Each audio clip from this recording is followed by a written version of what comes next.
Hey guys, tonight we begin with a group of Tudor-era women who treated moral codes like polite suggestions. The Tudor world was obsessed with virtue, chastity, and public image, which makes its scandals infinitely more entertaining. So before you get comfortable, take a moment to like the video and subscribe, but only if you genuinely enjoy what I do here. And let me know in the comments where you're tuning in from and what time it is for you. It's always fascinating to see who's joining us from around the world. Now, dim the lights, maybe turn on a fan for that soft background hum, and let's ease into tonight's deliciously indecent history lesson together. Anne Boleyn didn't just break hearts. She broke the Catholic Church. That's not hyperbole. That's her dating resume. Before her, Henry VIII was your standard Renaissance monarch. Loud, vain, slightly dangerous, and married to a woman he'd stopped liking several feasts ago. Then Anne walked in, said no, and England hasn't been sober since. Anne wasn't beautiful in the way poets described. She was magnetic, clever, and fluent in making powerful men act like idiots. She'd been educated in France, which in Tudor terms meant she knew how to flirt and read, both highly suspicious traits in a woman. When Henry tried his usual royal charm, Anne turned him down so politely that he mistook it for foreplay. For 7 years, he chased her like a lovesick teenager with a tax base. Letters, gifts, promises, the works. He offered her jewels. She offered him patience. He offered her eternal love. She offered him a blank stare until he built her a church. Eventually, he took the hint and took England out of Rome. Their marriage began with fireworks and ended with accusations of adultery, incest, and witchcraft. Basically the full Tudor starter pack. Anne gave birth to Elizabeth I, which would have been fine if the baby hadn't been female. Henry wanted a son, a legacy, and someone to blame when things went wrong. Instead, he got a daughter who would later make him look like a footnote. Anne, for her part, didn't help her case. She was sharp, sarcastic, and refused to giggle at bad jokes. Traits considered high treason in the 16th century. Rumours began, evidence was found, and suddenly she was sleeping with half the royal musicians. Even her brother got dragged into the mess, which is when you know the court gossip mill had truly run out of logic. Her trial was a performance. Everyone already knew the ending. She stood tall, delivered a calm defence, and was executed with French precision. They called her immoral, manipulative, and wicked, which is exactly what every powerful woman gets called by men who can't control her. Anne didn't just seduce a king, she seduced destiny. And in doing so, she made England far kinkier, far bloodier, and frankly, far more interesting. If Anne Boleyn was the woman who made Henry VIII break the church, Catherine Howard was the one who made him lose his last shred of dignity. By the time she entered his life, Henry was middle-aged, overweight, and about as romantic as a sack of flour. Catherine, on the other hand, was a teenager, lively, naive, and raised in the kind of household that would make modern social services weep. She was the cousin of Anne Boleyn, which in hindsight should have been a red flag. The Howards had a type: beautiful, ambitious, and fatally attracted to bad decisions. Catherine was placed at court as a lady-in-waiting, which in Tudor England was essentially royal girlfriend auditions. Henry noticed her immediately, and she noticed his crown, or more likely, his treasury. Their courtship was brief, their wedding faster. By 1540, the young Catherine was queen, and Henry was convinced he'd rediscovered his youth. He called her his rose without a thorn. The poor man didn't realise roses bloom best in manure. Catherine played the part of the doting young wife beautifully, right up until she started sneaking around with a handsome courtier named Thomas Culpeper. It wasn't even discreet. Love notes were exchanged, meetings arranged, and rumours bloomed faster than Tudor syphilis. Meanwhile, an older ex-boyfriend named Francis Derham showed up demanding recognition. Always a solid career move when the husband is the king. When Henry found out, the transformation was biblical. The loving husband act vanished overnight. Catherine was dragged from Hampton Court screaming, interrogated, and condemned for treason, which in Tudor vocabulary meant making the king look stupid. At her execution, she apologised for her sins and admitted she'd been more fond of pleasure than of virtue.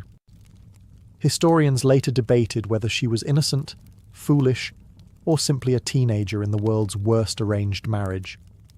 The answer is probably all three. Catherine Howard was young, unprepared, and caught in the gravitational pull of a man who thought divorce was foreplay.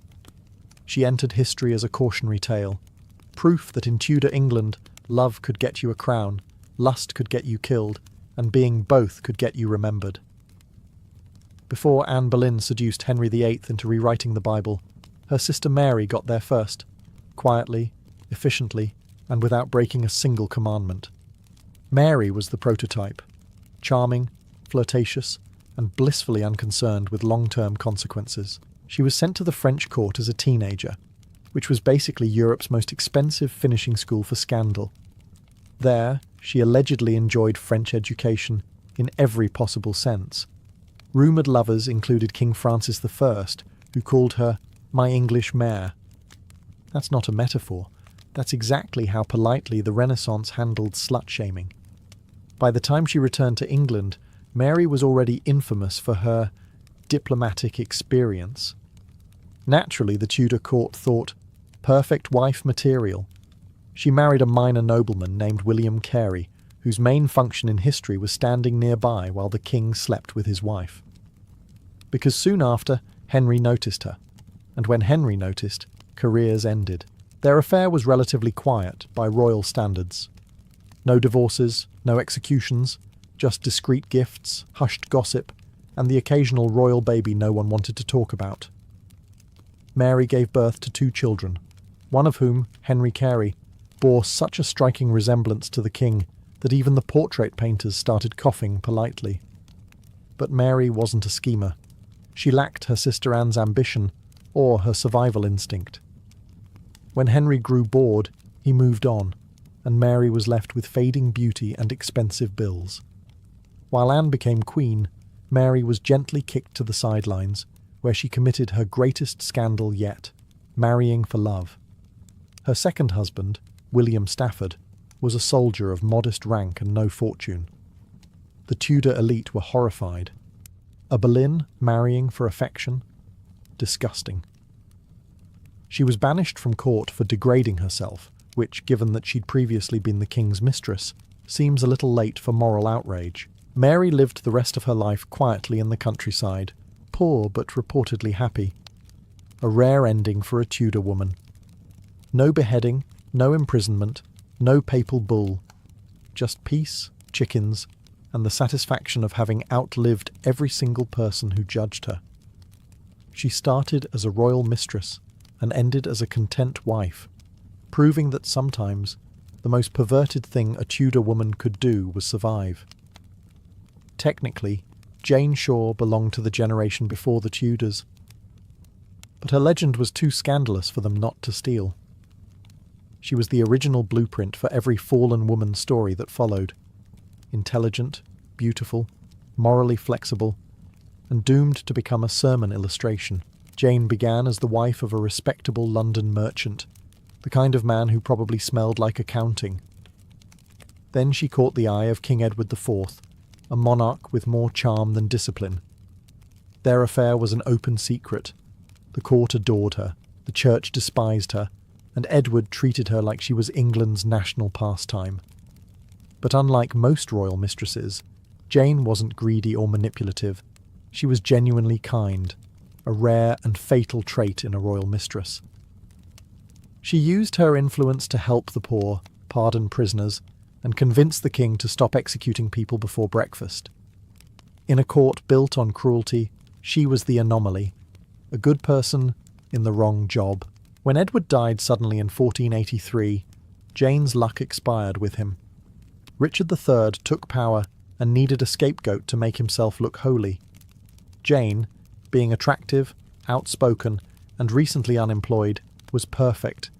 He accused her of witchcraft, seduction, and general lewd behaviour. Translation: she had standards and refused to fake sorrow over a tyrant. Her punishment became legend.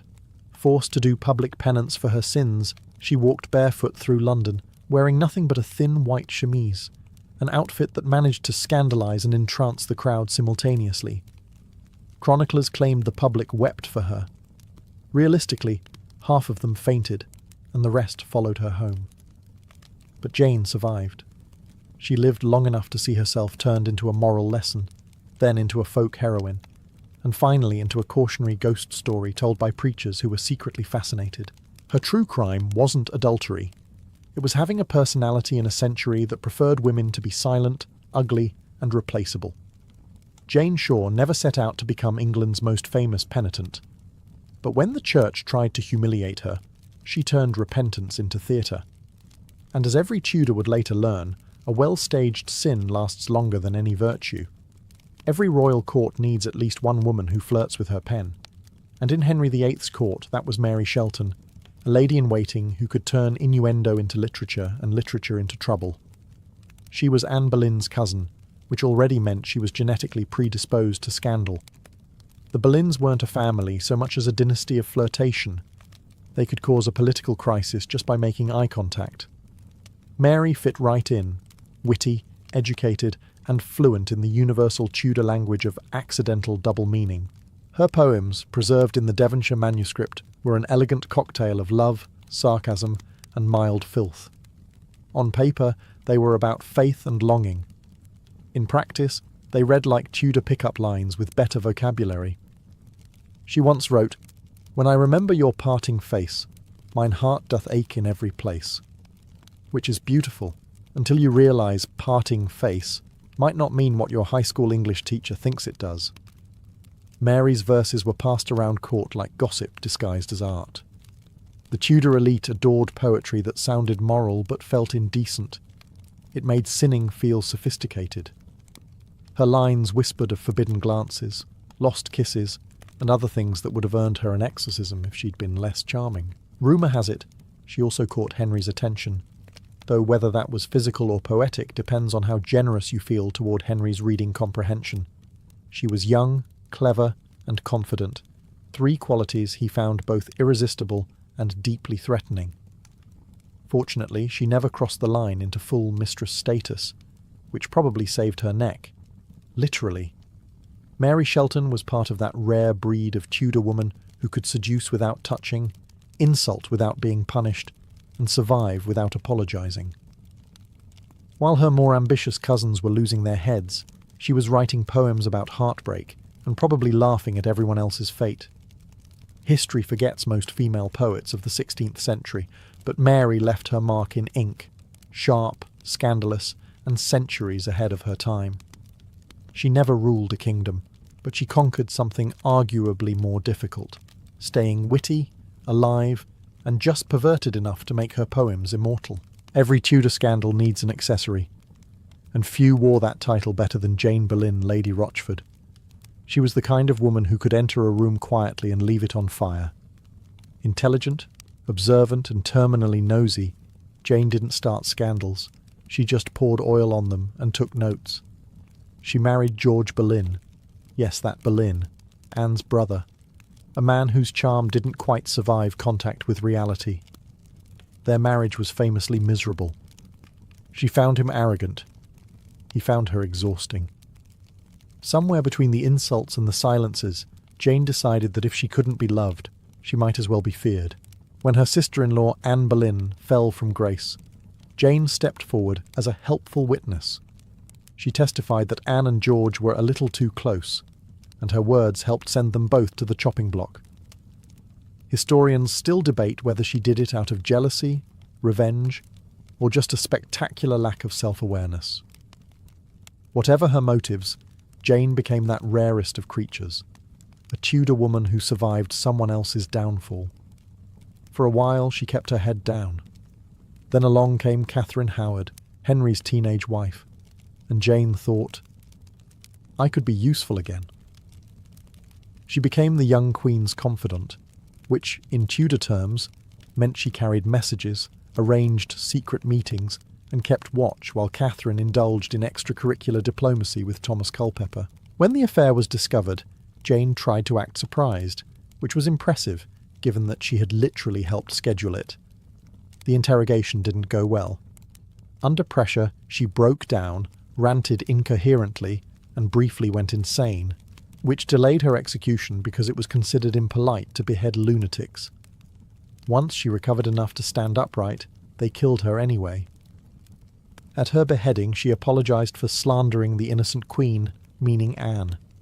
It was the 16th century version of, "I may have gone too far." Jane Boleyn's life reads like a cautionary tale written by someone who hated subtlety. Betray one queen, destroy another, lose your mind, and die on a cold February morning. In a court filled with liars, she was simply better at it, until she wasn't. If Tudor England had a LinkedIn, Elizabeth Bess Holland would have listed her profession as mistress of influence and selective morality.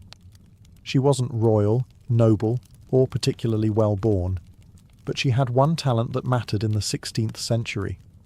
She understood how men in power thought, and she knew exactly how to make them forget it.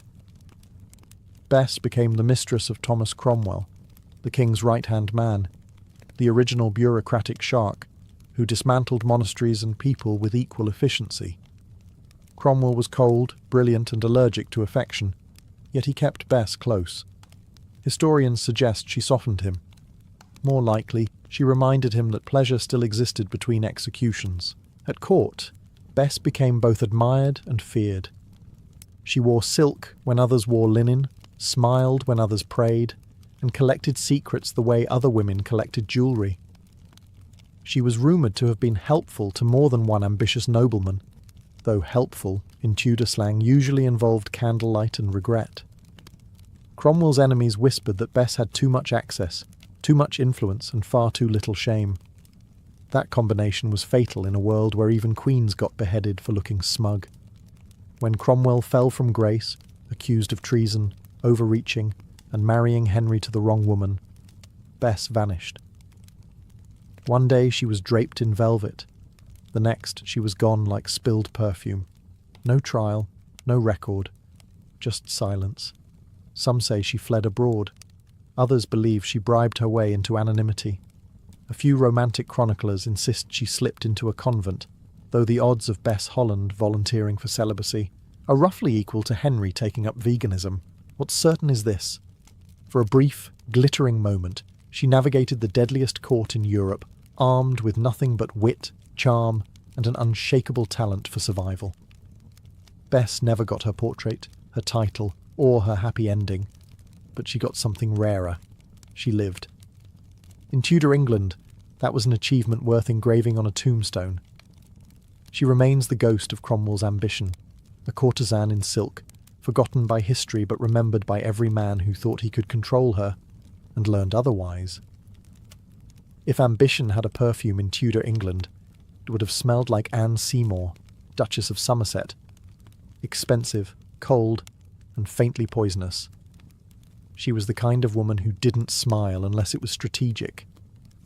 Her beauty was famous, her composure legendary, and her reputation best described as frosty with a chance of execution.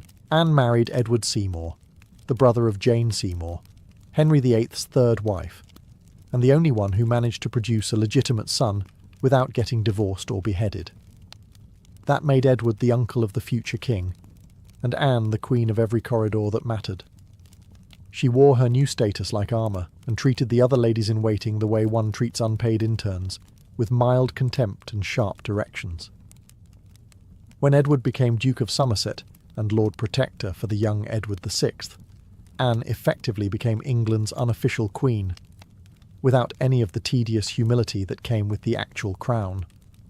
She built grand houses, hosted lavish feasts, and had her servants address her as Your Grace, with the kind of intensity that suggested they might not live long if they forgot. But beneath the icy polish was a woman who understood exactly how dangerous softness could be.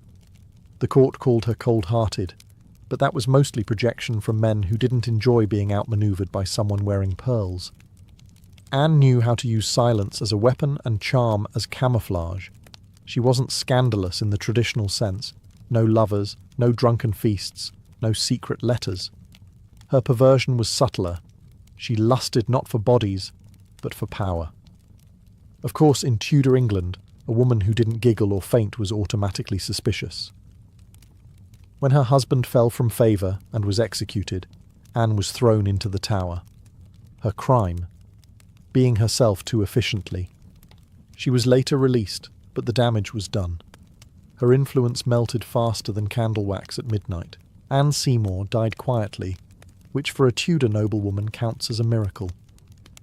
She left behind no great lovers, no juicy scandals, just a reputation for being terrifyingly competent in a world that preferred its women beautiful, brainless, and expendable.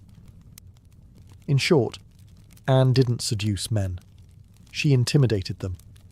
And somehow, that was even more dangerous. By the time Catherine Parr arrived at court, Henry VIII had run out of both cartilage and wives. He was old, paranoid, and one ulcer away from a medieval fireworks display. Catherine, however, had the one quality none of his previous spouses possessed: common sense, which naturally made everyone suspicious. Catherine wasn't born to be a queen. She was a twice-widowed noblewoman who had spent her life quietly reading books, managing estates, and avoiding decapitation. She was intelligent, kind, and pious. 3 traits that, in Tudor England, were the social equivalent of waving a red flag at a bull wearing a mitre. When Henry proposed, Catherine politely accepted, because saying no to the king usually resulted in a sudden interest in French architecture, namely, the Tower of London. She became Henry's 6th wife in 1543, and immediately set about doing what no one else had managed, keeping him alive and relatively calm. She nursed his wounds, flattered his ego, and managed to smile convincingly while he compared her to his dead exes. But Catherine wasn't just a nursemaid with pearls. Beneath the modest gowns and psalms was a sharp political mind. She supported Protestant reform, published her own theological writings, a bold move when writing anything could get you executed, and debated religion with the king himself. Henry found this fascinating right up until he didn't. One evening, he reportedly muttered that he should have her arrested for heresy. Catherine, sensing that divine reasoning was losing to royal indigestion, quickly threw herself at his feet and said she'd only argued to distract him from his pain. Henry melted instantly. It was the 16th century version of "I was only joking." After Henry died, Catherine finally got what she'd always wanted: freedom. She married Thomas Seymour, the handsome, charming, and utterly untrustworthy brother of Jane Seymour. Unfortunately, she discovered that being a widow with money and a husband with ambition was only slightly less dangerous than being married to Henry himself. Catherine Parr died in childbirth in 1548, having outlived Henry VIII and outsmarted nearly everyone else. She was the only Tudor queen who managed to leave the marriage alive, literate, and still mildly sarcastic, which, statistically speaking, makes her the period's biggest success story.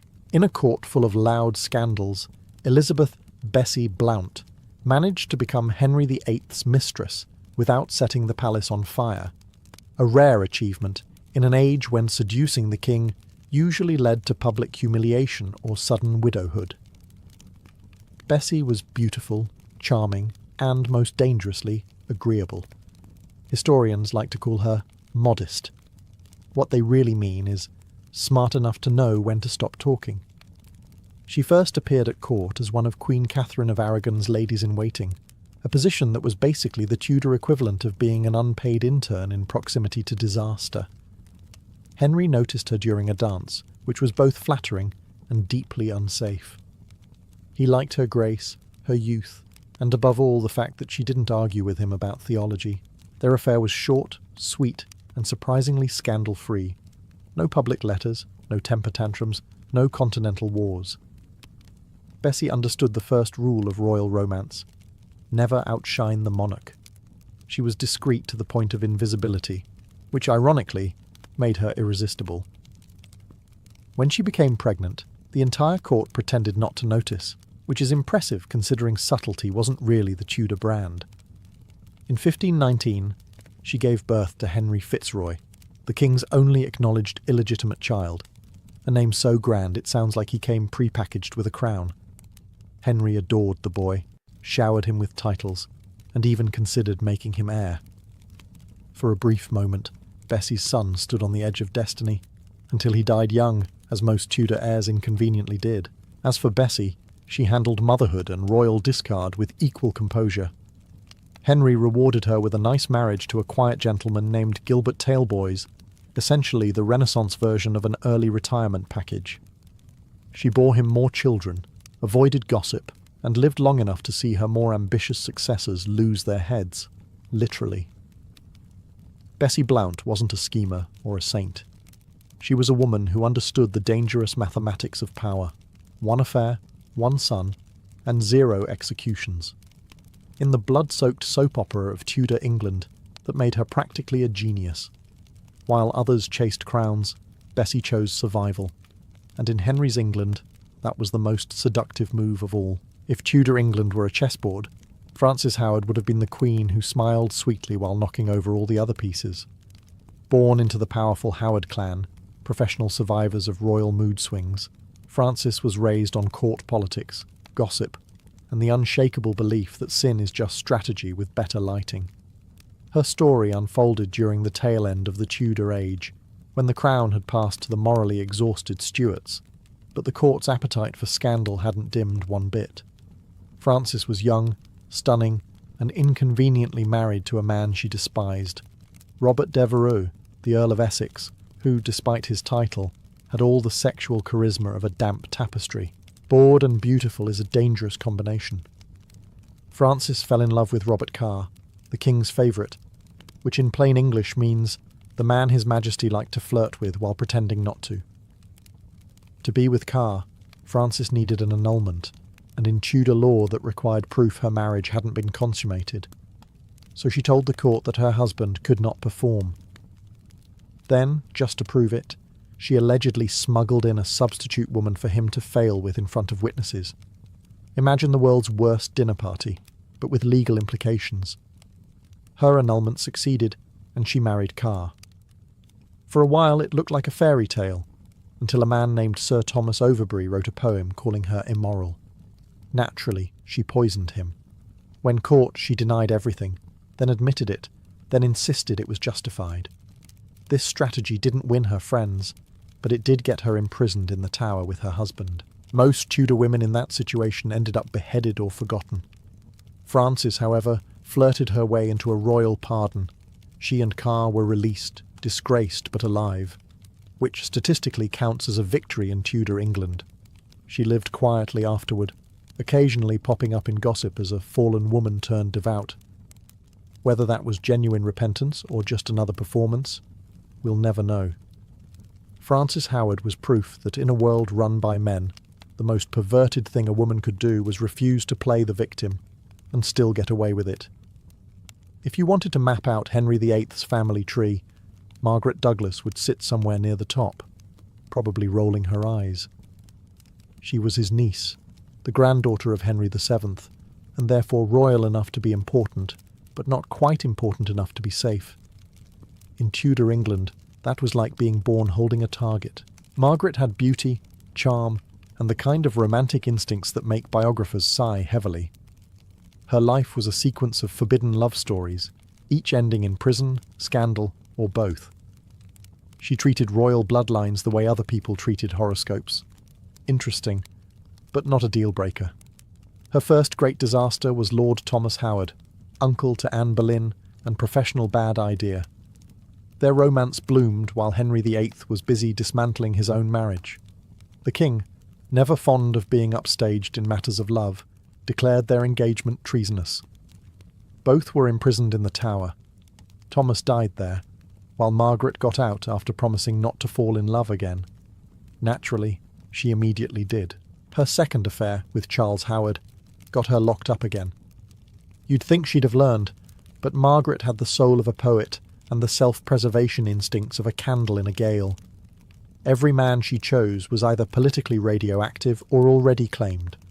The woman had a type, and that type was career-ending. Still, Margaret wasn't stupid, just stubborn. She understood that love was both her weapon and her weakness, and she wielded it accordingly. Later in life, she became the matriarch of a dynasty that would outlast all her tormentors. Her grandson, James VI of Scotland, would eventually become James I of England, uniting the crowns that had destroyed half her family. So, yes, the woman who spent her youth flirting herself into prison became the grandmother of a king who ruled both kingdoms. Not bad for someone whose hobbies included treasonous romance and stubborn survival. Margaret Douglas's story reads like a Tudor version of a tragic comedy. Too royal to be ignored, too passionate to behave, and too smart to stay quiet. In a world where one wrong glance could cost a head, she blinked deliberately, twice, and somehow kept hers. If you wanted to make Elizabeth I furious, all you had to do was exist. Beautifully, quietly, and with red hair. Unfortunately for Lettice Knollys, she did all three. Lettice was Elizabeth's cousin, and, inconveniently, her mirror image. She shared the same Tudor blood, the same golden complexion, and the same talent for turning powerful men into fools. In another life, she might have been Elizabeth's best friend. Instead, she became the Queen's living nightmare. Younger, married to the Queen's secret crush, and very much alive. The man in question was Robert Dudley, the Earl of Leicester, Elizabeth's lifelong favourite, the maybe-lover historians still argue about. When he secretly married Lettice in 1578, it wasn't just a betrayal. It was a diplomatic catastrophe. Imagine marrying your boss's boyfriend and then showing up to work the next day wearing his coat. Elizabeth handled the news with her usual regal composure, meaning she screamed, banished Lettice from court, and referred to her as the she-wolf. Dudley was forgiven, of course. Tudor England had a long-standing policy of blaming women for men's enthusiasm. But Lettice wasn't the weeping type. She simply retreated to her estates, draped herself in velvet, and lived like a queen without the paperwork. Her marriage to Dudley, by all accounts, was affectionate, though she did inherit his massive debts, his enemies, and his reputation for mismanaging everything he touched. Still, she kept her head, a genuine accomplishment in a family that lost several. After Dudley's death, she married again, to a younger soldier named Sir Christopher Blount. This did not improve her standing with Elizabeth, who was now both jealous and elderly, a dangerous combination. When Blount joined a rebellion against the crown, Lettice was briefly imprisoned for suspicion of sympathy, which is royal code for "the Queen still hates you." And yet, she outlasted them all. Elizabeth died childless. Lettice lived to 88, an absurd age in Tudor England, mostly sustained by spite. Lettice Knollys was proof that you didn't need a throne to rule. You just needed good bone structure, better husbands, and the patience to wait until your enemies died first, which, fortunately, they always did. Few women in history have been both saint and scandal, but Mary, Queen of Scots, somehow managed to be both, often in the same week. Born to rule and raised to ruin expectations, she lived like she was being graded on drama. If Elizabeth I was icy calculation, Mary was fire in human form, beautiful, impulsive, and allergic to good decisions. She became queen at 6 days old, which sounds impressive until you realise it just meant she inherited a country full of angry men in skirts. The Scots adored her in theory and conspired against her in practice. After being married off to the French Dauphin, she spent her youth in Paris learning how to charm courtiers, quote Latin, and outdress everyone within 50 miles. When her French husband died young, Mary returned to Scotland, a widow, a queen, and crucially, still fabulous. Her next marriage, to Lord Darnley, looked good on parchment, handsome, noble, Catholic. In reality, he was a jealous drunk with the emotional stability of curdled milk. When he accused her of adultery, Mary's patience snapped faster than his sobriety. Not long after, Darnley's house mysteriously exploded, and someone also helpfully strangled him just to be sure. Subtlety was not the Scots' strong suit. Enter James Bothwell, the rugged noble who rescued Mary from danger by allegedly kidnapping her, though accounts suggest she didn't resist very hard. Their scandalous marriage united Scotland in outrage. Even for Tudor standards, Marrying your husband's prime murder suspect was considered bold. Rebellions followed, Mary fled, and she sought shelter in England, an idea so catastrophically bad it deserves its own monument. Elizabeth I received her cousin warmly, then locked her up for 19 years. Mary spent nearly 2 decades under house arrest, embroidering, praying, and occasionally plotting the Queen's assassination. When Elizabeth finally executed her, Mary wore red, the colour of martyrdom, and, presumably, defiance. History remembers her as tragic, sensual, reckless, a queen who confused love for destiny and romance for strategy.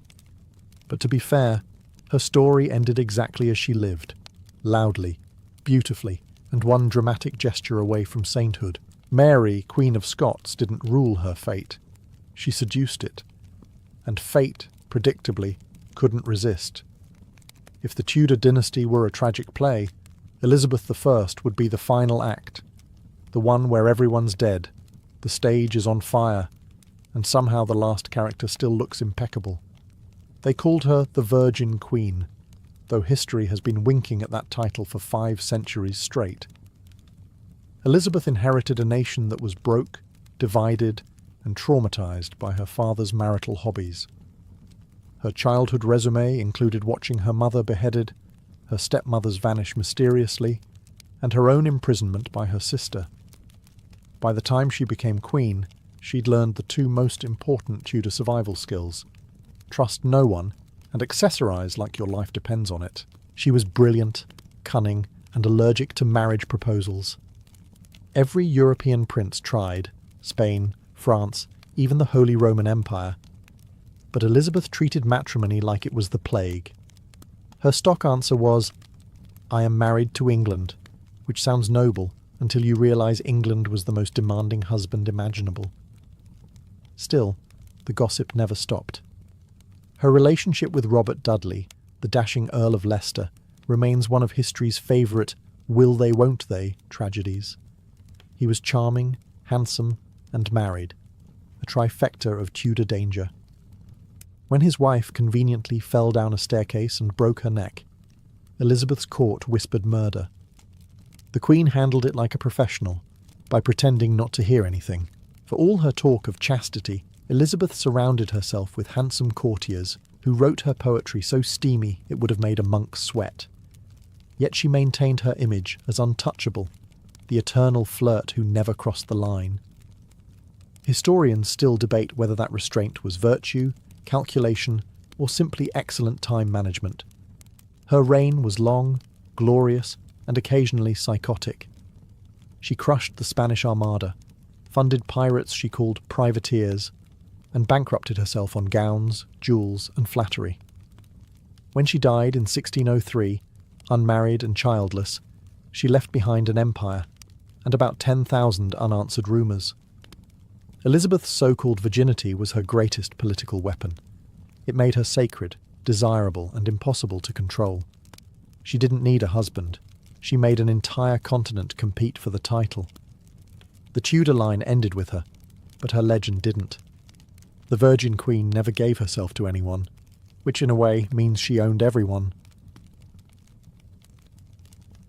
Before death rolled down from the mountain, Pompeii was just another lively Roman town basking in the southern sun. The morning began like any other. The streets clattered with iron-rimmed wheels, bakers hauled loaves from smoky ovens, and the fountains splashed cool water for slaves carrying amphorae. The air smelled of olive oil, perfume, and fish sauce, the everyday scent of prosperity. Mount Vesuvius loomed in the distance, green and serene, its slopes covered with vineyards that produced the region's beloved wine. Nobody feared it. In fact, they worshipped it. To the Romans, Vesuvius was a symbol of fertility, not destruction. Wealthy citizens prepared for a day of business and leisure. In the Forum, magistrates debated taxes under marble porticos. Across town, a gladiator wiped oil from his arms as he trained for the evening's games. Artists painted frescoes on villa walls, capturing lovers, gods, and myths that seemed eternal. Even the brothels were open for business before noon. Pompeii was nothing if not efficient. In Herculaneum, the smaller coastal town, fishermen mended their nets by the sea, laughing as children splashed in the shallows. Smoke rose from kitchen hearths where women simmered lentils and salted anchovies. The sun climbed higher, and the heat shimmered off the paving stones. Everything appeared perfectly normal, until the dogs began to bark. Around midday, subtle tremors shook the ground. The locals barely noticed. Minor earthquakes were common in Campania. But the shaking didn't stop. Birds scattered from rooftops, and a faint rumble echoed from the mountain. Some paused and looked up, just for a moment, before shrugging it off. Life resumed its rhythm. By early afternoon, the air grew oddly still. A faint, sulphurous smell drifted through the markets, mingling with the scent of figs and wine. Farmers on the slopes saw the first puff of dark smoke curling from Vesuvius Peak. They assumed it was another small fire, perhaps a shepherd's signal. But that smoke would not clear. It would climb, spread, and darken the sky. For now, though, Pompeii and Herculaneum carried on, unaware that this ordinary summer morning would soon be frozen in ash, preserved forever as the last perfect moment before the world ended. It began with a sound, not thunder, but something deeper. A low, continuous groan, like the earth itself exhaling after centuries of silence. Birds vanished, dogs whimpered and bolted through the streets. Then came the first explosion. At around 1 in the afternoon, the summit of Mount Vesuvius cracked open. A jet of black smoke and molten debris shot upward with terrifying force, forming a vast column that clawed into the blue sky. Pliny the Younger, writing from across the bay in Misenum, described it as a pine tree rising to the heavens, its trunk the pillar of smoke, its branches the spreading clouds of ash. Within minutes, daylight began to fade. Pompeians flooded the streets, craning their necks toward the mountain. At first there was confusion more than fear. Some citizens pointed, marvelling at the spectacle. A fiery omen, a sign from the gods. Others ran to temples, offering hurried prayers to Jupiter and Vulcan, desperate for meaning in the chaos. Housewives gathered valuables, while fathers argued whether to stay or flee. Nobody truly understood what was happening. Then came the ash. Fine. Grey particles began to fall like snow. At first, people laughed, brushing it from their hair and tunics, but soon the flakes thickened, darkening the air and clogging throats. The sun vanished completely behind a rolling curtain of black. Torches were lit, but even their flames seemed to shiver in the suffocating dust. By the second hour, roofs began to creak under the growing weight of pumice stones. The noise was unbearable, the hissing of falling ash, the thunder of distant eruptions, the screams of people and animals. The wind carried the choking sulphur across Campania. Those who tried to flee found the roads buried and the air unbreathable. Still some stayed behind, convinced it would pass. After all, the mountain had been calm for generations. Perhaps the gods were angry, but surely they would forgive soon. But the column rising from Vesuvius was no ordinary eruption.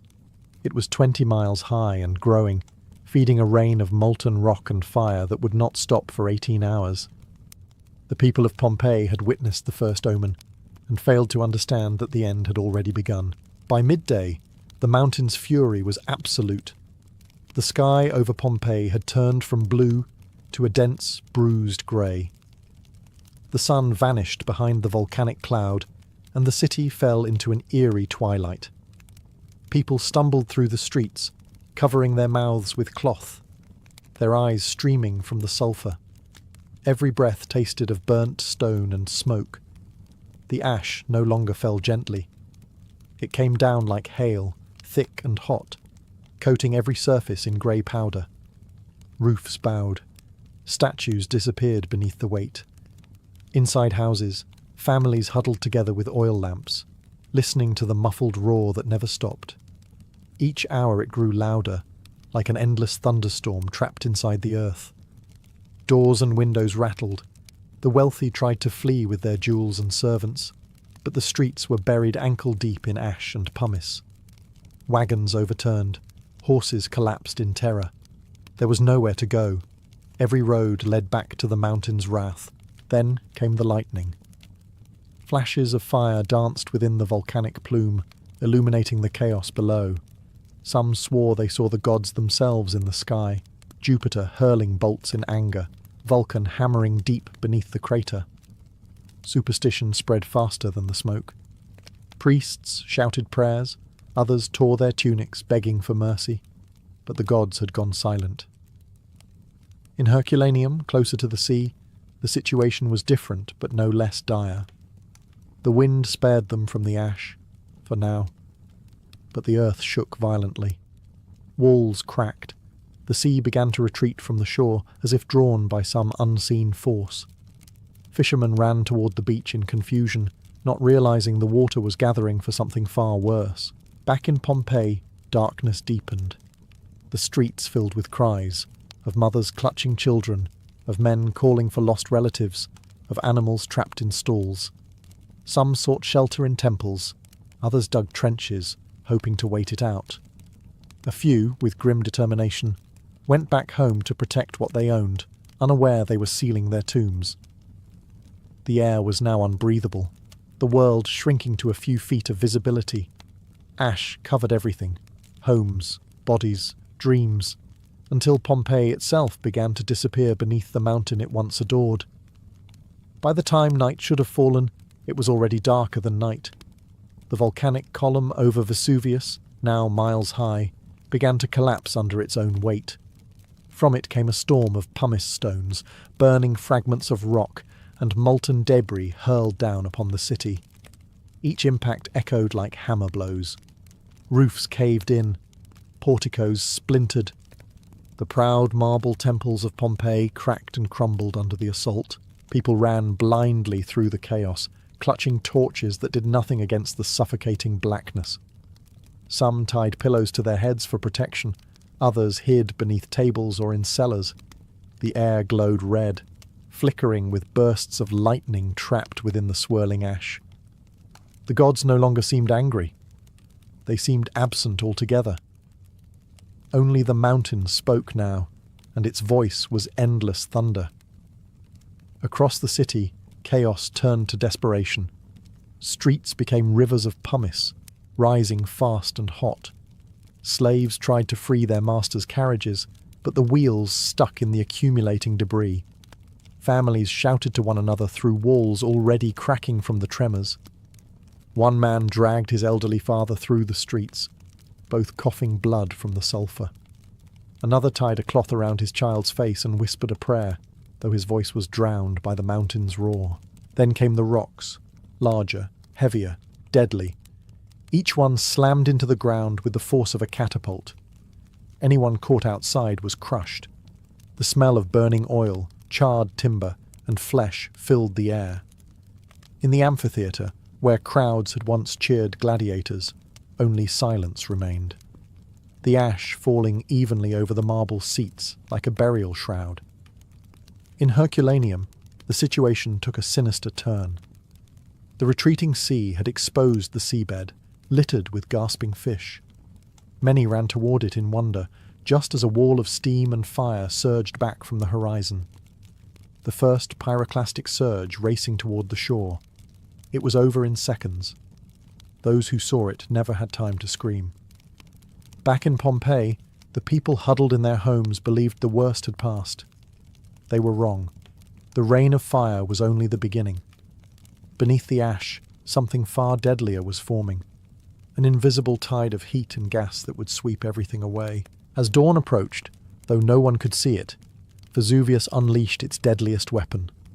The massive column that had risen miles into the air finally collapsed. What followed was not lava, nor fire from above, but a rolling avalanche of death, a pyroclastic surge, superheated gas, ash, and stone, travelling faster than any horse could run. It moved silently at first, then with a sound like 1,000 chariots charging downhill. In Herculaneum, they heard it too late. Survivors who had fled to the shoreline saw the wave of smoke descend from the mountain, glowing from within like molten glass. The heat, over 400 degrees Celsius, turned flesh to ash before screams could form. Dozens took refuge in the boathouses, huddling together in the dark, clutching one another as the blast hit. Their bodies would remain there for nearly 2,000 years, perfectly preserved in agony. The surge did not stop. It raced down the mountain's flank, incinerating everything in its path. Vineyards, olive groves, and villas vanished. When it reached Pompeii, it tore through the city like a god's breath. Roofs ripped away, walls exploded, bodies thrown across rooms. Those who had survived the night's bombardment now faced instant death. There was no escape, no mercy. The very air became a weapon, dense and boiling. Inside one villa, a group of people covered their faces with cloths, praying the storm would pass. In a single instant they were frozen, their lungs scorched, their outlines sealed in ash. A woman clutching a child, a man shielding his wife, a dog chained by its collar. All preserved, immortalized in terror. Above them, Vesuvius thundered again, sending another surge sweeping through what was left. The mountain's power seemed endless, its fury absolute. The once thriving city that had pulsed with laughter and trade was now a grey wasteland of twisted shapes and collapsed roofs. By the time the final waves hit, Pompeii was gone. The gods of Rome, Jupiter, Venus, Apollo, were silent beneath 30 feet of ash. The world above would forget the names of its victims. But the mountain remembered, and beneath its grey tomb the people of Pompeii lay waiting, statues in the dust, frozen in the instant life turned to history. When the roaring finally ceased, an eerie calm settled over the Bay of Naples. The sky, once filled with fire and thunder, now hung heavy and still, a grey haze that dimmed the morning light. The air reeked of sulphur and death. Ash drifted across the sea like snow, covering boats that floated silently, their oars abandoned. The world had gone quiet, too quiet. From Misenum across the bay, the Roman admiral Pliny the Elder watched the mountain's wrath from the deck of his ship. The previous night, he had sailed out with a fleet to rescue those trapped along the coast. But as the first pyroclastic surges struck Herculaneum, his ships were forced to turn back. The sea boiled, the wind vanished, and an oppressive darkness swallowed the horizon. He never returned. Witnesses later said he collapsed near Stabiae, suffocated by toxic fumes. A man of science consumed by the very curiosity that made him great. The survivors who managed to escape the region stumbled through an unrecognizable landscape. Vineyards were gone. Rivers had changed course. Entire towns had vanished beneath layers of ash so thick that even roads disappeared. Farmers searching for their homes found only hills of grey where villages once stood. The mountain loomed above them still, its peak torn open and steaming, like a wound that would never heal. For days, the ash continued to fall, smothering everything within miles. The few who returned to dig through the ruins found only silence, the faint outline of doorways, the occasional charred beam, the ghostly impressions of the dead. They whispered that the gods had buried Pompeii for its sins, that Venus herself had turned away from the city that had worshipped her in name, but not in virtue. As weeks passed, nature began its quiet reclaiming. Grass sprouted through cracks in the ash. Birds returned cautiously. The memory of the eruption began to fade into rumour. A warning turned into myth. The empire moved on. Rome itself barely noticed.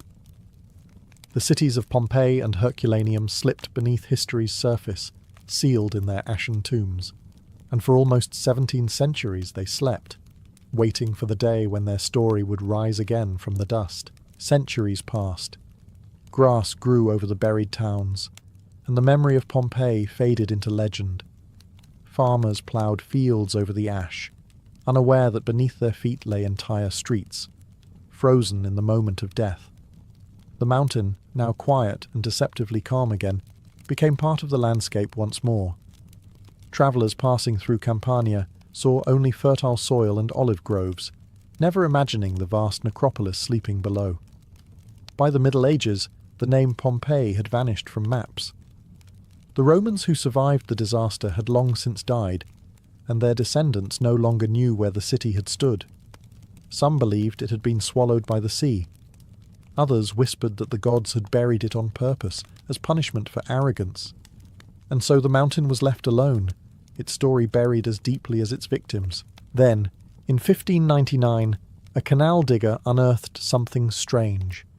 Frescoed walls, bones, and strange inscriptions beneath the volcanic earth. But the discovery frightened more than it fascinated. The workers sealed the site again, fearing the wrath of the gods. It would take another century for curiosity to triumph over superstition. In 1748, under the reign of Charles III of Bourbon, systematic excavations began. What they uncovered stunned the world. Entire villas emerged, their paintings still vibrant, their mosaics intact. Bronze statues stood in courtyards, undisturbed since that final day of 79 CE. Bread still sat in ovens, carbonized but perfectly shaped. Dogs still lay chained to doorposts, and bodies, hundreds of them, appeared in lifelike poses, the expressions on their faces frozen in that last breath. Archaeologists poured plaster into the hollow spaces left by decayed flesh, revealing hauntingly human figures. A mother shielding her child, a man covering his mouth, a couple locked in a final embrace. Pompeii was reborn, not as a city of the living, but as a ghost preserved in stone. The rediscovery of Pompeii offered something no text or scroll ever could. A direct glimpse into Roman life, its beauty, its excess, and its fragility. The city that once died in silence began to speak again, whispering its warnings through cracked walls and ash-stained frescoes, that nature never forgets, and time, no matter how long, always uncovers the truth. Pompeii's rediscovery didn't just reveal ruins, it revealed people. Every fresco, mosaic, and plaster cast spoke in the language of tragedy and beauty. Scholars and artists who walked those silent streets in the 18th and 19th centuries described the experience as visiting a city caught between life and death. The echoes of laughter, footsteps, and market cries seemed to linger in the air, preserved under centuries of silence. Walls still bore the graffiti of everyday Romans, love notes, insults, and political slogans, all untouched by time. One inscription read, "Gaius Pomidius Diphilus was here, scratched into plaster nearly 2 millennia earlier." Others were more humorous. "If anyone sits here, let him read this before he dies. Drink wine, be merry."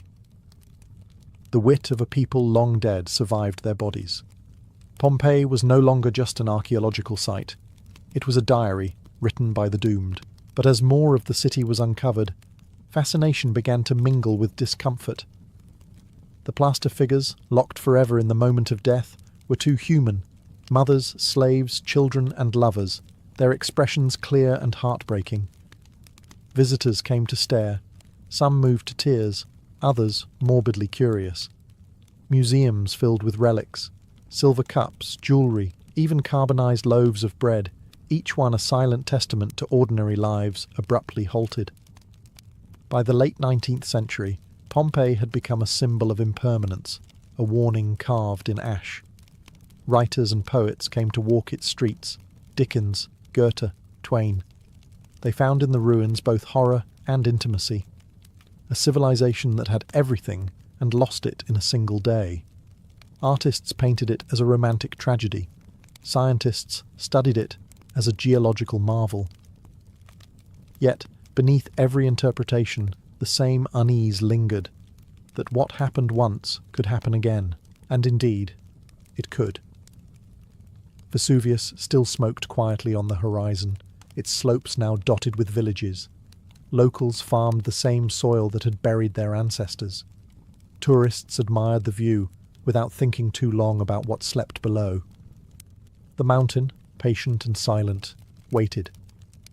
For in the ruins of Pompeii, one truth endured, that human brilliance and fragility are forever entwined, and that beneath beauty, The earth remembers everything. Today, Mount Vesuvius stands quiet, deceptively so. Its slopes are green again, lined with vineyards that produce the same wine once poured in Pompeian taverns. Tourists hike to its rim, peer into the crater, and snap photos where gods once breathed fire. To the casual eye, it seems peaceful, a sleeping giant that has long since surrendered its rage.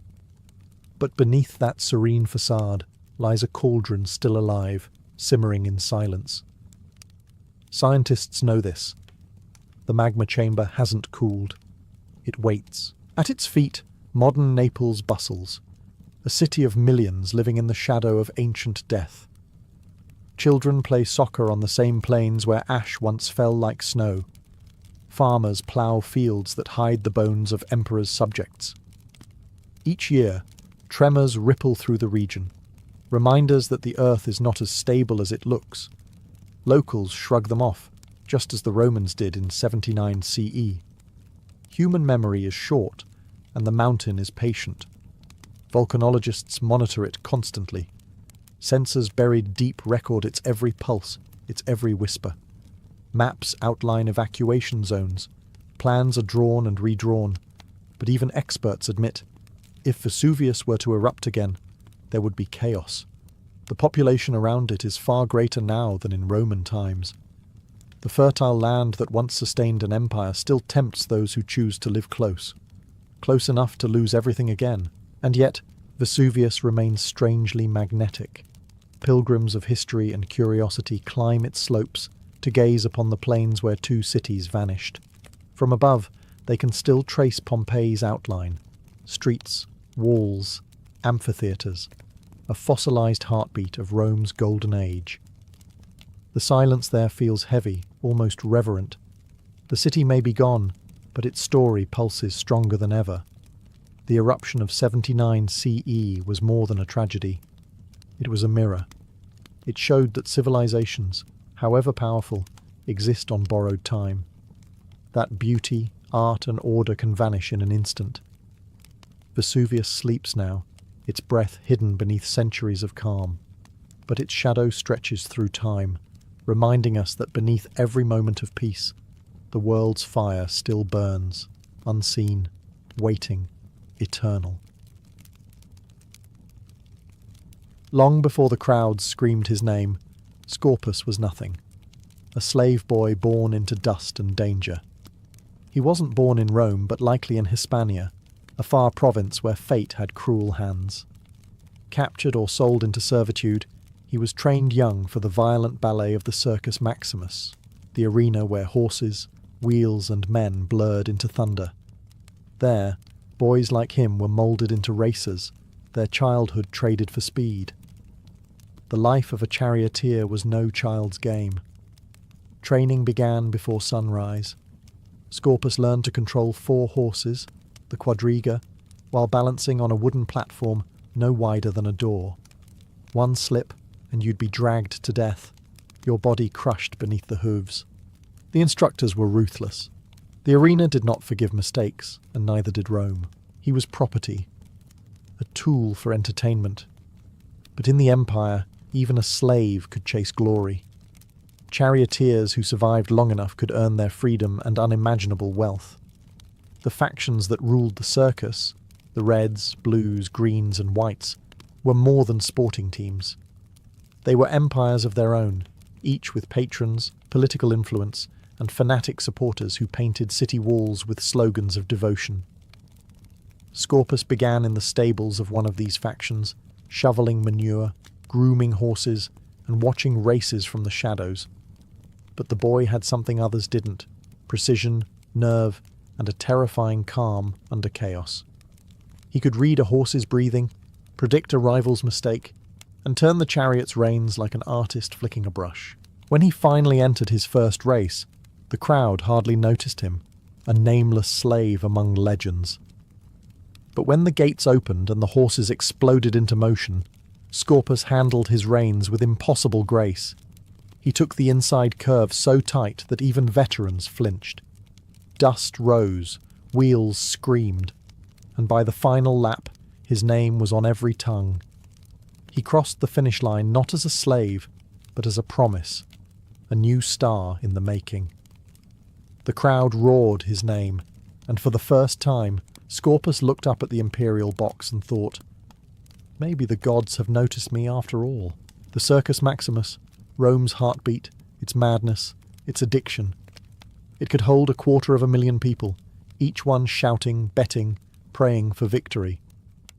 To the crowd, chariot racing wasn't sport. It was religion. They wore their faction's colours like war paint, the blues, greens, reds, and whites. Men died for these colours. Riots broke out over them. Senators and slaves sat side by side, their eyes locked on the dust storm that was the track. For Scorpus, the circus was both a stage and a battlefield. Every race began with the same ritual, the creak of the starting gates, the blare of trumpets, the pounding of hooves.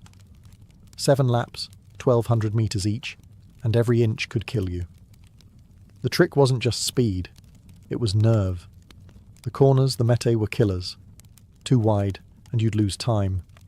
Too tight, and you'd crash, dragging your team and rivals into a tangle of reins and blood. Scorpus mastered those corners like few before him.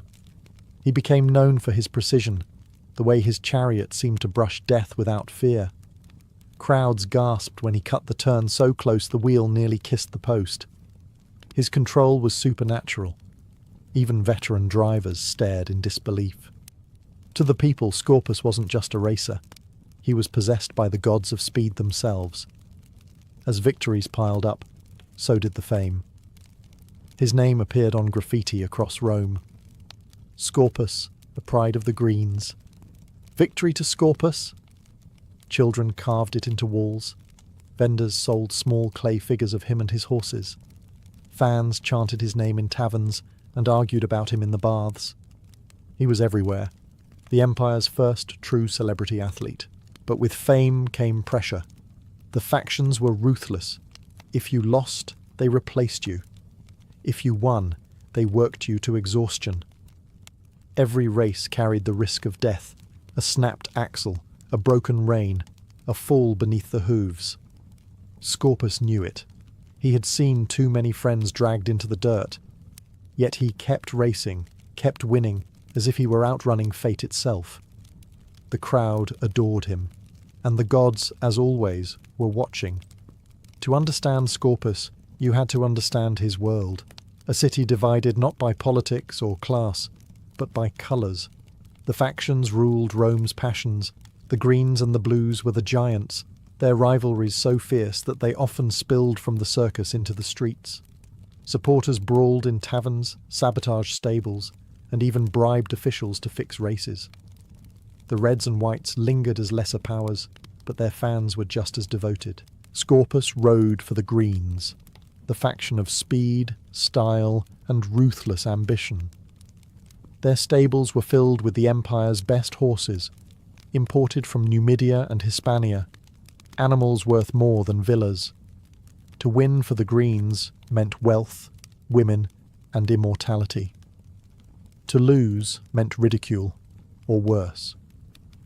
The pressure was relentless. The circus was a theatre of extremes. Each faction had spies, mechanics, and even magicians who claimed to bless the reins. Drivers were celebrities and targets. Sabotage wasn't uncommon. Reins cut, wheels tampered with, horses drugged. When Scorpus appeared at the gates, his fans erupted, waving green scarves and shouting his name like a war cry. He was their champion, their weapon against the blues, and the blues had theirs. Pompeius Musclosus, a veteran racer known for his cunning and brutality. Their duels became the talk of Rome. One race in particular became legend. The two men were neck and neck on the final lap, their chariots so close that the horses' manes brushed. Musclosus tried to cut Scorpus off at the turn, a deadly move, but Scorpus anticipated it. With a flick of his wrist, he pulled tighter to the post, scraping so close the crowd gasped. The blues' chariot shattered against the barrier. Scorpus flew ahead to victory, his tunic and face streaked with blood and dust. The stands exploded. People threw garlands and coins into the track. The emperor himself rose to applaud. Rome had found its hero. But even as Scorpus basked in glory, he knew what that meant. Greater fame, greater envy, and greater danger. Because in the Circus Maximus, the crowd loved you only as long as you kept winning. And Scorpus, for all his brilliance, was racing toward a finish line no man could ever escape. By the time Scorpus reached his 20s, he was untouchable. Rome's fastest man, the darling of the green faction, and the face that sold every charm, amulet, and wine cup bearing his likeness. He had become what Rome had never truly seen before, a sports celebrity. Yet beneath the cheers and gilded rewards, his life remained chained to the same track that had first enslaved him. Each race was another roll of the dice with death. Charioteers tied the reins around their waists for better control, meaning a crash could drag them like rag dolls until they were pulped beneath the hooves. Scorpus had seen it happen countless times. The arena crews carried hooks specifically to drag the dead and dying off the course. Efficient, brutal, routine. Every morning he looked at those hooks and wondered how long before they would be for him.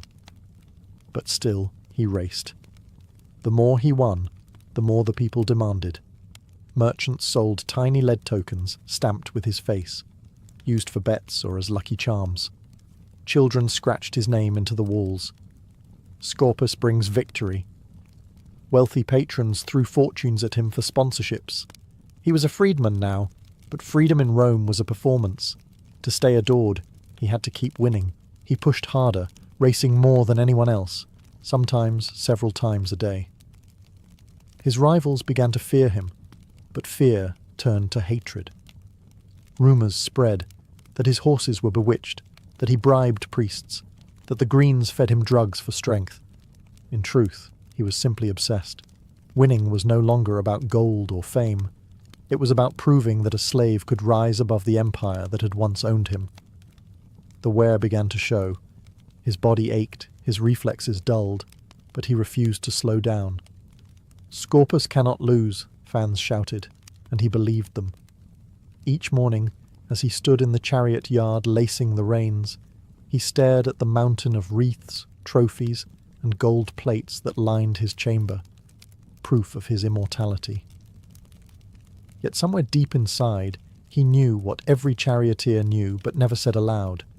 The circus didn't crown heroes, it devoured them. And Rome was always hungry for another fall. To understand Scorpus, you had to understand his horses. They were his partners, his weapons, his salvation. He drove a quadriga, 4 horses abreast, names whispered across the empire like legends. Sella, Swift, Volusa, Flying One, Cottinus, and Sparsus. Each was trained for balance and precision, chosen not just for speed but for temperament. The slightest panic in one could mean death for all. Every morning, Scorpus visited their stables before dawn. He spoke to them softly, running his hands over their manes, checking the straps himself. He knew their moods, their snorts, their rhythm. He didn't treat them as beasts, but as comrades.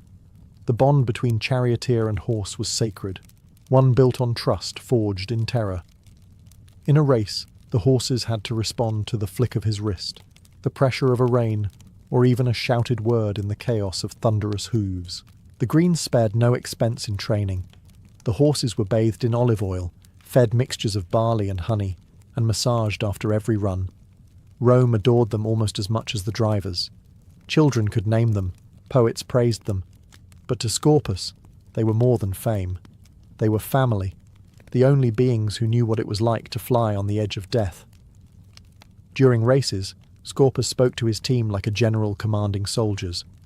He guided the leftmost horse, the Funalis Sinister, with a mix of tenderness and authority, keeping the team tight on the inner curve.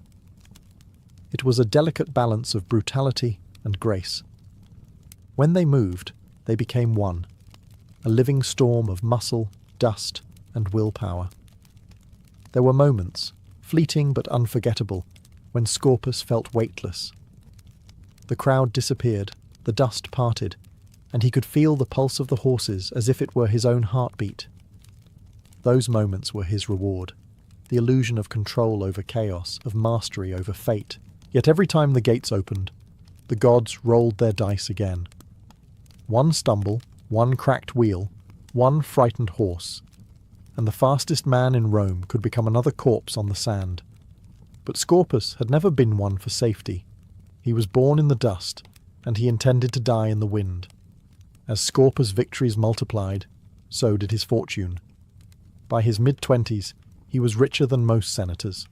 The prize money from over 2,000 wins was staggering, each victory worth bags of gold, jewels, or even villas. He had gone from slave to superstar, from obscurity to a man cheered by emperors. Rome had never seen anything like him. He bought his freedom early, but the arena wouldn't let him go. The Greens offered him a luxurious estate, chariots crafted by the best artisans, and servants to tend to his every whim. His likeness appeared on oil lamps, mosaics, and drinking cups. Graffiti praising him covered tavern walls. Victory to Scorpus. He drives like the wind. Even noblewomen whispered his name behind silk fans. Rome's most desirable bachelor was also its most dangerous man. The Emperor Domitian himself invited Scorpus to imperial banquets, seating him near senators who once wouldn't have let him clean their sandals. But the fame had edges sharper than a chariot's blade. To some, he was a hero. To others, a reminder that Rome's hierarchy was fragile. A former slave, richer than patricians, adored by the mob, it was both intoxicating and threatening. Despite the wealth and flattery, Scorpus lived simply. His heart belonged to the track. He spent his days training horses, perfecting turns, studying his rivals' weaknesses. When asked why he kept racing, he supposedly replied, "The crowd doesn't cheer for rest." To disappoint Rome was unthinkable. The city demanded spectacle, and he was its favourite offering. But even the crowd's love grew greedy. They expected miracles every race. When he won, they roared his name as if he were divine. When he stumbled, they booed with the same ferocity. Scorpus understood the fickleness of fame. It was like his horses, powerful, beautiful, and easily lost. Still, when he rode, everything else vanished. The politics, the expectations, the danger, gone. Only the wind, the thunder of hooves, and the taste of dust remained. For those few minutes in the Circus Maximus, Scorpus wasn't a freedman or a pawn of the Greens. He was Rome itself, wild, glorious, and doomed to burn out faster than anyone could imagine. The crowds saw only triumph, never the toll. Every race that Scorpus won carved a little more life out of him. The body of a charioteer aged faster than a soldier's. His hands were a map of scars, his knees shattered from years of standing on a wooden plank as the chariot jolted and slammed through turns. His back ached constantly. His lungs burned from breathing dust and ash, and his eyes squinted against the blinding sun and grit of the track. He was barely 26, and already an old man by the standards of his trade. Few charioteers lived past 30. The circus had its heroes, but it buried them young. Their names were carved into tombs, not triumphal arches. Every driver knew it. Scorpus knew it best. Yet every dawn he strapped the reins around his waist again and stepped into the same chariot that might kill him. Some said he was addicted to the speed. Others whispered that he was cursed, that no man could win that often without the gods demanding payment. Rome loved him, but the city's love was cruel. The same crowds that cheered him would cheer his death. Should it come spectacularly enough, there were omens too.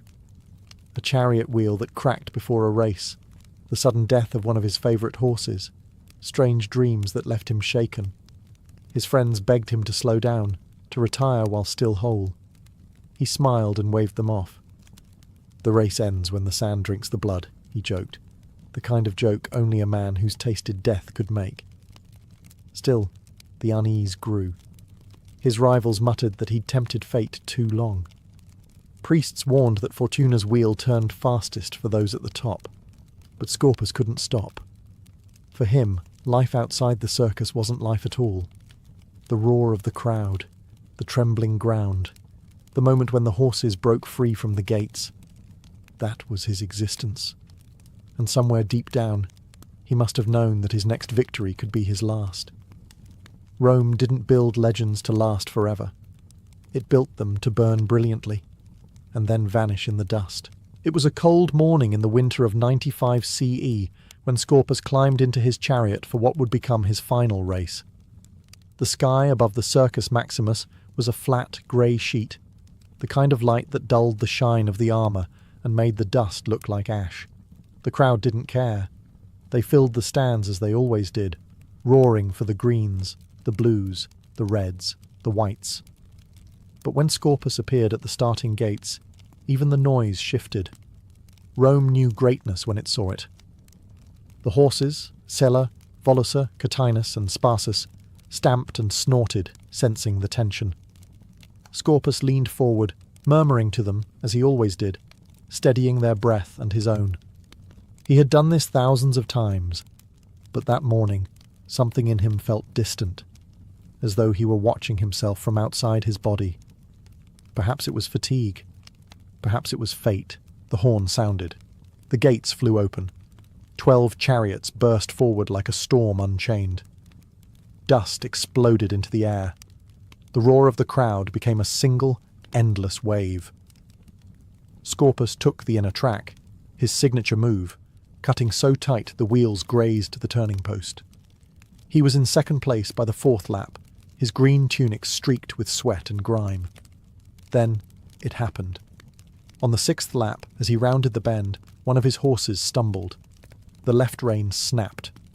A rare, almost impossible accident. In that instant, the perfect harmony between man and beast shattered. The chariot lurched, spun, and tipped. The wheel struck the barrier, splintering like bone. The reins tied around his waist dragged him beneath his own team. The crowd gasped, a sound louder than thunder, then silence. By the time the dust settled, Scorpus lay motionless in the sand, his body mangled by the very power that had made him immortal. The Greens stopped cheering. Even the Blues lowered their banners. Rome had seen thousands of deaths in its arenas, but this one struck deeper, because for the first time, the greatest racer in history had lost a race not to another man, but to destiny itself. When the race was over, the crowd did not cheer. A silence heavier than stone hung over the Circus Maximus. The emperor's attendants covered their faces. Even the bookkeepers, who recorded every lap and every wager, stopped writing. Scorpus was gone. He had died instantly. His spine snapped, his body broken beneath the hooves of his own horses. But in Rome, death was not the end. It was the beginning of legend. Within hours, word spread through the city. From the Subura to the Palatine Hill, people whispered, "Scorpus is dead." Tavern patrons slammed their cups down in disbelief. Boys who had dreamed of driving for the Greens wept in the streets. The graffiti artists who had once written "Victory to Scorpus" now scrawled new words.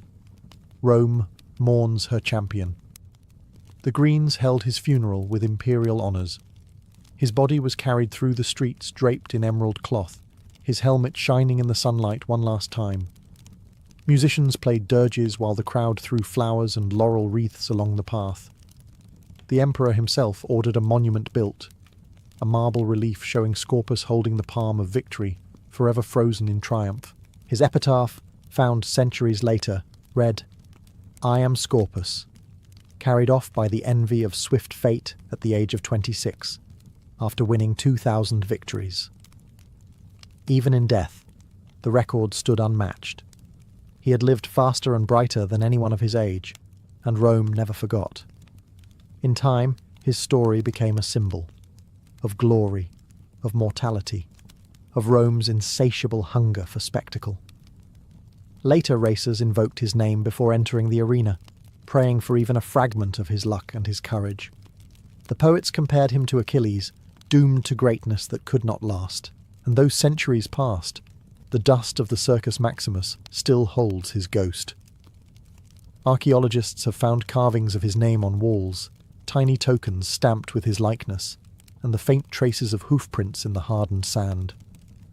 Each fragment whispers the same truth. Scorpus may have died young, but he never truly stopped racing. His wheels still turn in Rome's memory, forever chasing the finish line where mortals become immortal. In ancient Greece, the gymnasium was not just a place for exercise. It was a sanctuary where body and spirit met the divine. Every major city-state had one. A sprawling complex of colonnades, training yards, and shaded courtyards lined with olive trees. Young men came not only to build strength, but to cultivate arete, that perfect harmony of body, mind, and virtue the Greeks saw as the highest human calling. The word gymnasian itself came from gymnos. Naked to train, nude was not scandalous, but sacred. The Greeks believed the human form was a reflection of the gods, every muscle, every sinew, a testament to divine craftsmanship. The gymnasium was a stage for that perfection, a place where mortals could strive to reach the balance and beauty of Olympus. At dawn, the athletes arrived carrying small jars of olive oil. The air was cool, still heavy with the scent of dew and laurel leaves. Before the first exercises began, each man cleansed himself in the baths, washing away the dust of the city and the impurities of the night. Then came silence. The Paider tribes, the trainer, raised his hands toward the sky and led a prayer to Zeus, Hermes, and Heracles, gods of competition, speed, and strength. Sometimes a small offering was placed at a nearby altar, a few drops of oil, a laurel branch, or a libation of wine. The young athletes stood still, their oiled skin glistening under the morning sun. This was not mere vanity. It was ritual. The oil symbolized vitality, the divine fire within. It protected the body and honored the gods who granted strength. Once anointed, they dusted themselves with fine sand from the training yard to give grip, but also to connect flesh with earth, mortal with eternal. When the prayers were done, the courtyard came alive. The crack of discus, the thud of javelins, the rhythmic shouts of men wrestling on the ground. Yet beneath the sweat and exertion, everything was bound by reverence. The gymnasium was not only where champions were made, it was where citizens learned to worship through motion. To sweat in Greece was to pray. Before a single muscle flexed, before a single discus flew, the Greek athlete began his ritual with oil. Olive oil, the lifeblood of Greece, was sacred. It came from the groves of Athena herself, pressed in bronze vats, stored in small alabaster flasks called ariballoi. To anoint the body with oil was not mere preparation, it was devotion. The act transformed the athlete from an ordinary man into something almost divine. In the soft morning light, the men gathered in the apoditerion, the undressing room. There, they stripped bare, leaving behind their cloaks, sandals, and all marks of status. Nobles and commoners stood side by side, equal under the gaze of the gods. Slaves held out the oil, and the athletes rubbed it across their skin. Slow, deliberate strokes that gleamed under the rising sun. The fragrance filled the air, sharp, green, and clean, mixed with the faint metallic tang of bronze. Oiling the body had practical purposes. It softened the skin, prevented injury, and trapped warmth. But the deeper meaning was spiritual. The olive tree was sacred to Athena, goddess of wisdom and strategy, and its oil symbolized purity and strength. To oil the body was to invite divine favor, to ask the goddess to dwell within the limbs that would soon test their limits. After anointing came the strigil. Made of bronze or iron, the curved blade was used to scrape away the mixture of oil, sweat, and dust that clung to the skin after training. The scraping made a rasping sound, rhythmic and oddly soothing. The residue, a greyish paste, was collected in jars, sometimes even sold for its supposed healing powers. To the Greeks, even the sweat of athletes carried sacred energy. When their bodies shone like polished marble, the athletes stood ready, their skin glowing, their hearts steady, their minds focused. Every movement from that moment forward was ritual. The oil was not armor, but offering. It was said that a well-oiled body pleased the gods as much as the sight of a well-tuned lyre. In Greece, beauty was holiness, and the glistening bodies of the gymnasium were hymns sung in motion. Once their skin gleamed with oil, the athletes performed the next step in their sacred transformation. They dusted themselves with sand. It was not random dirt from the ground, but fine sieved dust from the palestra, the wrestling yard. Trainers kept piles of it near the edges of the court, gathered from years of sweat and footprints. This was the conies, the sacred dust. It clung to the skin like a second blessing. Practically, the sand prevented athletes from slipping during wrestling or losing grip in combat sports. But its meaning reached far deeper. Oil symbolized divine favor. Dust symbolized mortality. Together they created balance, body and soul, heaven and earth. To coat one's oiled body in sand was to acknowledge that every man, no matter how strong, was still bound to the soil of Gaia. The Greeks saw beauty in this contradiction. Perfection wrapped in impermanence. In the gymnasium, trainers moved among the men, ensuring each athlete was properly anointed and dusted. They praised those who struck the right balance. Not too oily, not too dry. Too much oil, they said, and you slip from victory. Too much dust, and you bury yourself before the fight. It was philosophy made physical. Moderation, the Greek ideal, turned into ritual. Once prepared, the athletes tested their bodies. They flexed and stretched, sand shifting on their skin like gold in sunlight. To the onlookers, philosophers, poets, and spectators, the sight bordered on divine. The human form, sculpted and shining, became the very image of Olympus. In fact, many sculptors later modelled statues of gods after the men of the gymnasium, their poses born from these warm-ups and rituals. Before sparring began, each athlete often reached down, scooping a handful of dust, pressing it to his chest, and whispering a short prayer, sometimes to Zeus, sometimes to Heracles, patron of strength. They believed that in that grainy embrace between flesh and earth, they found divine connection. The gymnasium floor shimmered, not with blood or violence, but with bodies kissed by oil and dust. It was here that the Greeks found holiness not in temples, but in motion itself, in the sacred choreography of mortals striving to resemble gods. Before the first race was run, before the first discus cut the air, every athlete in Greece turned to the gods. The gymnasium was sacred, but competition was divine theatre, a ritual performance offered to Olympus itself. Every contest began not with movement, but with prayer. The athletes gathered before small altars built at the edges of the training grounds, usually dedicated to Zeus, Hermes, or Heracles, gods of strength, speed, and struggle. The air was thick with incense. A priest or elder stepped forward carrying a bowl of grain or wine. Silence fell. Even the chatter of the spectators quieted, for the Greeks believed that the gods watched every match as eagerly as mortals did. The priest raised his hands and spoke words that had echoed across centuries. Grant these men strength without hubris, courage without rage, and victory worthy of the gods. Each athlete then offered his own private prayer. Some knelt, others simply bowed their heads.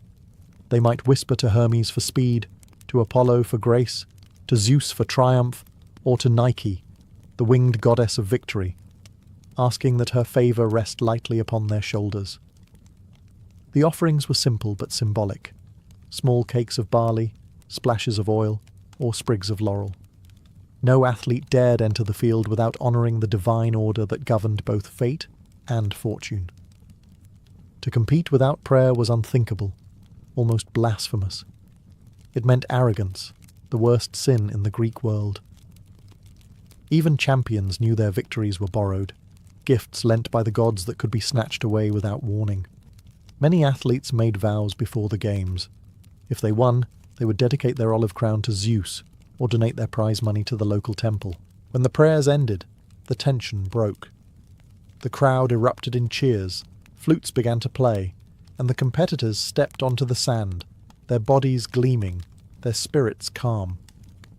The Greeks believed that prayer aligned the human heart with the divine rhythm of the cosmos. In that still moment between supplication and competition, mortal and god stood side by side. The contest that followed was not mere sport. It was worship made visible. When the prayers ended, training began. Not as chaos, but as a carefully choreographed ritual. The gymnasium was a symphony of motion. In one corner, wrestlers locked arms in clouds of dust, their muscles straining under the morning light. In another, runners sprinted along the xystos, their feet striking the packed earth with rhythmic precision. The sounds of exertion, grunts, shouts, and the crack of javelins echoed beneath marble colonnades. Training in Greece was as much philosophy as it was physical mastery. Each discipline represented a virtue. Wrestling taught endurance and cunning. Running built perseverance. The discus demanded grace. The javelin required precision. To train the body was to discipline the soul. No man can be free, said the philosopher Epictetus, who is not master of himself. The gymnasium was where that mastery began. The Pado tribes, the trainer, watched closely. His voice carried across the yard, instructing, correcting, commanding. He was part teacher, part priest, part sculptor, shaping human clay into ideals of perfection. Beside him stood the elliptes, the oiler, who rubbed down tired limbs, massaged cramped muscles, and anointed bruises with warm oil and herbs. The process was intimate, rhythmic, and revered. Every movement was intentional. The Greeks did not train for chaos, they trained for harmony. Before throwing a discus, an athlete would pause, breathe, and visualize its flight.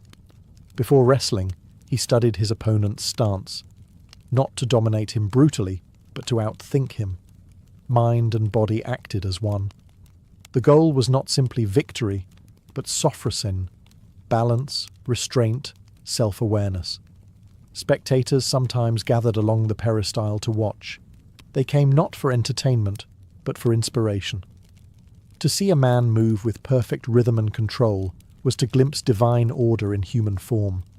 Plato himself once said that watching a trained body was like reading philosophy in motion.